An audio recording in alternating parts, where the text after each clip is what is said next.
मैं doctor Manoj Kumar Singh, department of geography, Uday Pratap autonomous college Varanasi. पहली जब आवाज नीचे आई तो मैं क्लास में था, क्लास नंबर 7। और 7 नंबर में जब आवाज आती है तो मैं समझा कि पटाखा फूटा होगा, बच्चे ऐसा कर देते हैं। लेकिन जब दूसरी फायर हुई तुरंत, एक हमको लगता है 30 सेकंड के अंदर, तब मुझे लगा कि गोली चल गई। मैं क्लास छोड़ करके बाहर आया और मैं चिल्लाना शुरू किया, गाली देना ऊपर से शुरू किया कि कौन है ऐसा कर रहा है। तब तक वो लड़का फिर बाहर आ गया और सामा तो 3 लड़के भाग रहे और भागते हुए फिर वो बीएड फैकल्टी जो नीचे पॉलिटिकल डिपार्टमेंट, वहां से लेकर के फिर कलामबाड़ी जी के पास आ गया और वो उस लड़के भाग रहे थे। इसके बाद फिर लड़कों को ऊपर से हम 3-4 लोग फिर उसको गाली देना शुरू किए। मंजीत पीछा कर रहा था।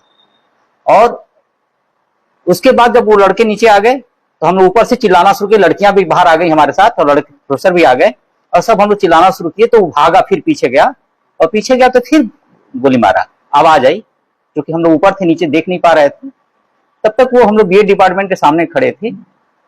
सीढ़ी से हमारे सामने वो निकल के जा रहा है और मेरे बगल में जा रहा है। मैं उसको डांटता भी हूँ, गाली भी देता हूँ कि तुम ऐसा क्यों कर रहे हो। और फिर वो सर नीचे किया, आगे बढ़ गया ओटीओ में। और फिर डिपार्टमेंट, हमारे ज्योग्राफी डिपार्टमेंट से पीछे साइड में वो कूदा, रेलिंग पकड़े लटका है और वही रिवाल्वर गिरा दिया। फिर उससे जब लटका तो उसके पैर में चोट आई। ऊपर से हम और विजय और चंद्रशेखर, उसके ऊपर हम लोगों ने प्लाई रखी थी, उसको टेका भी है। फिर वो कैंपस को पार करके घर में गया है और लटक लंगड़ाते हुए आगे बढ़ गया।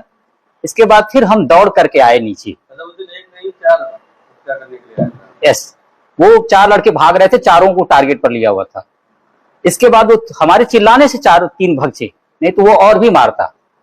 इसके बाद जब हम नीचे आए तो देखें वो लड़का गिरा हुआ था, तो मैं तुरंत झटके में उठाया और उठाने के बाद मैं सीधे गाड़ी में लादा हूं और मैं ही गाड़ी में आगे बैठा, फिर लेके चला जा रहा था दीनदयाल। फिर बच्चों ने कहा नहीं सर, हम लोग सिंह रिसर्च सेंटर चलेंगे। तो हमने महावीर मंदिर से गाड़ी सिंह रिसर्च सेंटर लेके गए। वहां उन्होंने कहा कि नहीं सर, यहाँ एडमिट नहीं कर पाएंगे, आप ट्रॉमा सेंटर ले जाइए। तो मैं ही लास्ट गाड़ी को से बच्चे को उठाया हूँ, स्ट्रेचर पर रखा हूँ, फिर उसमें ले गया हूँ सिंह रिसर्च सेंटर में। अंदर वो देखे हैं, फिर जब नहीं लिए, एडमिट नहीं किए, तो फिर मैं लेकर के फिर गाड़ी में लादा हूँ और लाद करके तब तक 2 बच्चे और भी कॉलेज के पहुंच चुके थे सिंह रिसर्च सेंटर पर। फिर हम लोग गाड़ी से ही अंदर थापा गाड़ी चला रहे थे, किसी तरह से फास्ट गाड़ी चला रहे हो, फास्ट गाड़ी चलाओ कहती हुए आगे लेके भाग रहे थे और ट्रॉमा सेंटर में ले गए। 15-20 मिनट ट्रॉमा सेंटर में ट्रीटमेंट हुआ, सब चेकअप हुआ, लेकिन जब नहीं बचा, डेड बॉडी घोषित कर दिया उसने। तो फिर हम लोगों ने बहुत दुखी हुआ, मैं खुद बैठ के वहां रोया और फिर अपनी गाड़ी लेकर थापा के साथ वापस आया। यही मेरे कार्यक्रम है। बाकी बहुत मन दुखी है 3-4 दिन से, अब उसके आगे क्या कहा जा सकता है।